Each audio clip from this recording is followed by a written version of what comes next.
മായ പ്രചരണമാണ്. അതാണ് KC-യുടെ പറഞ്ഞത്. ആരോഗ്യമന്ത്രി ആക്രമിച്ചെന്നു. റെയിൽവേ സ്റ്റേഷൻ്റെ അകത്ത് പ്ലാറ്റ്ഫോമിൻ്റെ ഇപ്പുറത്ത് അവിടെ മുഴുവൻ CCTV ഉണ്ട്. നമ്മൾ വിചാരിച്ചത് എന്താ സംഭവം. അദ്ദേഹം വിശദീകരിച്ചു. 3-4 പേര് KSUകാർ മുദ്രാവാക്യം വിളിച്ചു. മുദ്രാവാക്യം വിളിച്ച അപകടം പറ്റുക. ഞാൻ ആദ്യമായിട്ട് കേൾക്കുവാണ്. ശംസീർ പഴയ SFI-കാരനായി. രണ്ടുപേരും കൂടി അവിടെ നിന്നൊരു ഗൂഢാലോചന നടത്തി. വലിയ ഗൂഢാലോചനക്കാരനെ ഫോണിൽ വിളിച്ചപ്പോൾ ആര് മുഖ്യമന്ത്രി ആശുപത്രിയിൽ അഡ്മിറ്റ് ആവാൻ പറഞ്ഞു. ആശുപത്രിയിൽ പ്രതിപക്ഷ നേതാവ് പറഞ്ഞപ്പോഴാണ് കാര്യങ്ങൾ മനസ്സിലായി കിട്ടിയത്. അത് നമ്മുടെ കുട്ടികൾ വെറുതെ 2 മുദ്രാവാക്യം വിളിച്ച് ഇത് ഇങ്ങനെ പോയുള്ളൂ. അതൊന്ന് കണ്ടു നോക്കാം. നമുക്ക് എന്താണ് അവരുണ്ടായത് എന്നും കൂടെ കണ്ടാൽ നമുക്ക് കാര്യങ്ങൾ മനസ്സിലാക്കുമല്ലോ. അവരെങ്ങനെയാണ് അവിടെ ചെന്ന് പെട്ടത് എന്നുള്ളത് അറിയാം. നമ്മുടെ 2 കുട്ടികൾ അതൊന്ന് കണ്ടു നോക്കാം. ഇവർ 2 പേരാണ് കേട്ടോ. ആ പാവം കുട്ടികളെ പാത്തും പതുങ്ങി ആരെങ്കിലും വരുന്നുണ്ടോ, എത്തി നോക്കുന്നു, മന്ത്രി വരുന്നുണ്ടോ നോക്കുകയാണ്. അതാ വേറെ ആരോടോ ഈ ബാക്കിൽ ഉള്ള ആൾ സംസാരിക്കുന്നുണ്ട്. അപ്പോൾ സഹായത്തിന് ആരോ കൂടെ ഉണ്ട്. എന്നാൽ റെഡി, അതാ വന്നു റെഡി. പാവം കുട്ടികൾ റെഡി. ഇവരാണ് അഹിംസാവാദികളായ മഹാത്മാഗാന്ധിയുടെ അനുയായികളെ. നോക്കിക്കോളൂ.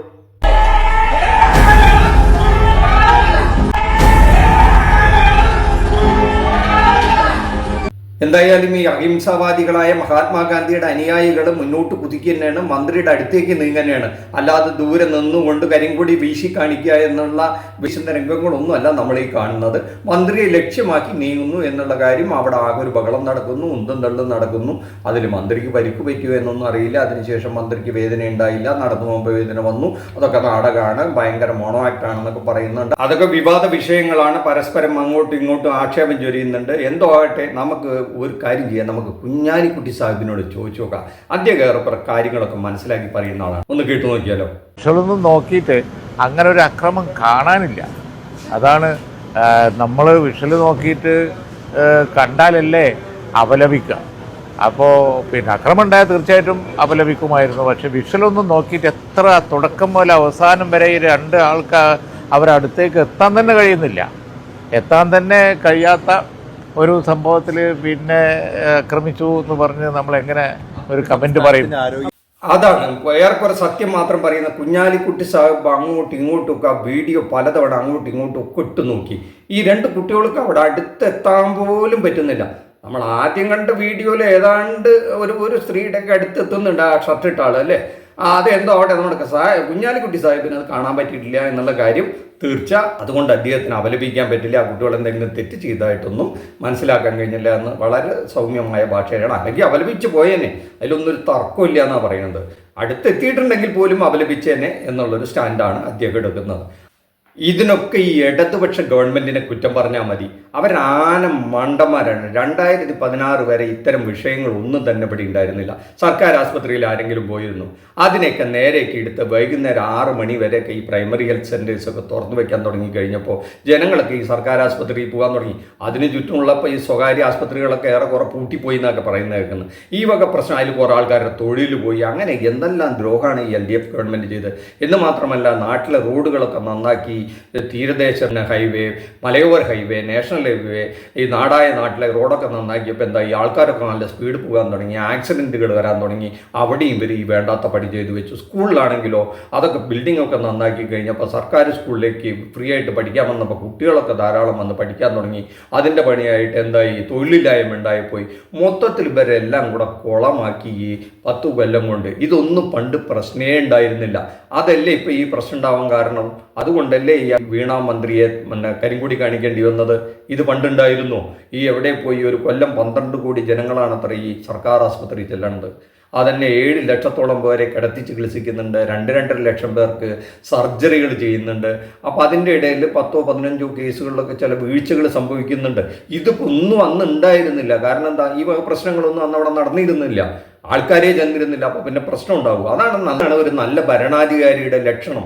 അത് ഇവർക്ക് അറിയില്ല, ഈ ആനമണ്ടന്മാർക്ക്. മഹാത്മാഗാന്ധി പണ്ടില്ലേ 1922 ഇതേ ഫെബ്രുവരി മാസത്തിലാണ് അദ്ദേഹം ഈ നിസ്സഹകരണ പ്രസ്ഥാനത്തിൻ്റെ ഒരു സമരം പിൻവലിച്ചത്. ആ നിസ്സഹകരണ പ്രസ്ഥാനത്തിൻ്റെ സമരത്തോടനുബന്ധിച്ച് ഒരു പോലീസ് സ്റ്റേഷനിൽ ആൾക്കാർ തീവച്ചു. അപ്പോൾ ഒരു 22 പോലീസുകാർ കൊല്ലപ്പെട്ടു. അപ്പോൾ മഹാത്മാഗാന്ധി ആ നിസ്സഹകരണ പ്രസ്ഥാനം സമരം നിർത്തിവെക്കാൻ പറഞ്ഞു. അദ്ദേഹത്തിന് വലിയ സങ്കടമായി. അഹിംസയായിരുന്നു അദ്ദേഹത്തിൻ്റെ വലിയൊരു കൈമുതൽ, അതാണ് നഷ്ടപ്പെടുക എന്ന് തോന്നി. അത് കഴിഞ്ഞിട്ട് മറ്റൊരു റോളത്ത് സമരമോ അതുപോലെ ഇതേപോലെ തന്നെ അക്രമാസക്തമായപ്പോൾ അദ്ദേഹത്തിന് ആ സമരവും പിൻവലിക്കേണ്ടി വന്നു. ഇങ്ങനെയൊക്കെ ചെയ്ത ആൾക്കാരുടെ ഇന്നത്തെ ഈ ഇളം തലമുറ, കേരളത്തിലെ ഇളം തലമുറയാണ് എന്ത് ചെയ്യുന്നത്? ഈ ഒളിഞ്ഞു നിന്ന് പാത്ത് നിന്ന് ചാവരപ്പടയായി ഓടുന്ന വാഹനത്തിന് മുന്നിലേക്ക് ചാടി വീഴുക കരിങ്കൊടിയായിട്ട്. പിന്നെ ഒളിഞ്ഞും പാത്തും നിന്ന് പെട്ടെന്ന് ഈ റെയിൽവേ സ്റ്റേഷനിലേക്കൊക്കെ യാത്ര ചെയ്യാൻ വരുന്ന ഈ മന്ത്രിമാരുടെ മുന്നിലേക്ക് പെട്ടെന്നെടുത്ത് ചാടുമ്പോൾ അന്തം വിട്ടു പോകില്ല. പോലീസുകാരാണെങ്കിൽ അവരും മനുഷ്യരല്ലേ. അപ്പോൾ അവിടെ ആകെപ്പാടെ ഉന്തും തള്ളുമൊക്കെ ആയിട്ടാണ്. ഇപ്പോൾ ഈ മന്ത്രിയുടെ കഴുത്തിന് ഉളുക്കിയില്ലേ അതുണ്ടോ ഇതൊന്നും അറിയില്ല. അതൊക്കെ വരും ദിവസങ്ങളിൽ അറിയട്ടെ. ഈ മഹാത്മാഗാന്ധിയുടെ ഇളം തലമുറ നമ്മുടെ സതീശൻ സാറൊക്കെ അവരെങ്ങനെ കൈയടിച്ച് പ്രോത്സാഹിപ്പിക്കുന്ന, കാരണം 2 മാസം കഴിഞ്ഞാൽ ഇലക്ഷൻ നടക്കുകയാണ്. ഈ അധികാരം കിട്ടാൻ വേണ്ടി ഇവരെ പ്രോത്സാഹിപ്പിക്കും. ഇവർ ഈ പാവപ്പെട്ട വീട്ടിലെ കുട്ടികളായിരിക്കും. അവർ കേസിലും ഇതൊക്കെ പെട്ട് ജയിലിലും കിടന്ന് അവസാനം അവർക്ക് പഠിപ്പും കഴിഞ്ഞ് പുറത്തിറങ്ങുമ്പോൾ മിക്കവാറും ജോലിയും കിട്ടില്ല, ഒന്നും കിട്ടാതെ അലഞ്ഞു തിരിഞ്ഞ് നടക്കേണ്ടി വരും. ഏതെങ്കിലും 1 or 2 ഭാഗ്യവന്മാർ ചിലപ്പോൾ വല്ല പഞ്ചായത്ത് മെമ്പറോ MLA ഒക്കെ ആയിട്ട് ആരെങ്കിലും രക്ഷപ്പെട്ടാൽ രക്ഷപ്പെട്ടു. ബാക്കിയുള്ളവരൊക്കെ ജീവിതകാലം മുഴുവൻ ഇങ്ങനെ ജീവിതം ഹോമിച്ച് നടക്കേണ്ട ഒരു സ്ഥിതി ഉണ്ടാവും. എന്തായാലും ഇതൊക്കെ യുവതലമുറ, ഈ അഹിംസാവാദികൾ, മഹാത്മാഗാന്ധിയുടെ ഈ തലമുറ, ഇളം തലമുറ മനസ്സിലാക്കിയാൽ നല്ലത്. അഹിംസാവാദികളുടെ പുതിയ ഈ ഒരു സമരമുറ കണ്ടാൽ നമ്മൾ ഞെട്ടിപ്പോകും കേട്ടോ. കാലം എത്ര പുരോഗമിച്ചു ഈ ആധുനിക ലോകത്ത്. സമര രീതികളൊക്കെ മാറിക്കഴിഞ്ഞപ്പോൾ ഇവരിപ്പോൾ കണ്ടുപിടിച്ചിരിക്കുന്നതോ ഈ വളരെ ചീറിപ്പാഞ്ഞു വരുന്ന, വളരെ വേഗതയിൽ വരുന്ന വാഹന വ്യൂഹത്തിൻ്റെ മുന്നിലേക്ക് എടുത്ത് ചാടുക, ഒളിഞ്ഞും പാത്തു നിന്ന് ഇന്നലെ റെയിൽവേ സ്റ്റേഷനിൽ നടന്ന പോലെ നേരെ ഈ മന്ത്രിയുടെ മുന്നിലേക്ക് കുതിച്ചു ചെല്ലുക. പിന്നെ മാത്രമല്ല, ഈ ആകാശത്ത് പറന്നുകൊണ്ടിരിക്കുന്ന വിമാനത്തിനകത്ത് നിന്ന് പെട്ടെന്ന് കരിങ്കൊടിയായിട്ട്, ഇതൊക്കെ നമ്മളെ കേട്ടുകേൾവി പോലും ഇല്ലാത്തടത്താണ് മുഖ്യമന്ത്രിക്ക് നേരെ കരിങ്കൊടി കാണിക്കുന്ന സമരമുറ. ഇതൊക്കെ ഈ മഹാത്മാഗാന്ധി പഠിപ്പിച്ചു കൊടുത്താണോ ഈ കുട്ടികൾക്ക് എന്ന് എനിക്കറിയില്ല. അഹിംസാവാദിയായ മഹാത്മാഗാന്ധിയുടെ ഈ ശിഷ്യന്മാരെ ഓർത്ത് നമുക്ക് അഭിമാനം കൊള്ളാമെന്നല്ലാണ്ട് എന്ത് പറയാനാണ്. 10 കൊല്ലം മിണ്ടാതിരുന്ന് ഈ തെരഞ്ഞെടുപ്പിന് ഇനി ഏതാനും ദിവസങ്ങൾ ബാക്കി നിൽക്കെ ഈ നമ്മുടെ തെരുവിൽ കാട്ടിക്കൂട്ടുന്ന ഈ പേക്കൂത്ത് ഇനിയെങ്കിലും എല്ലാ രാഷ്ട്രീയ കക്ഷികളും അവസാനിപ്പിക്കണം.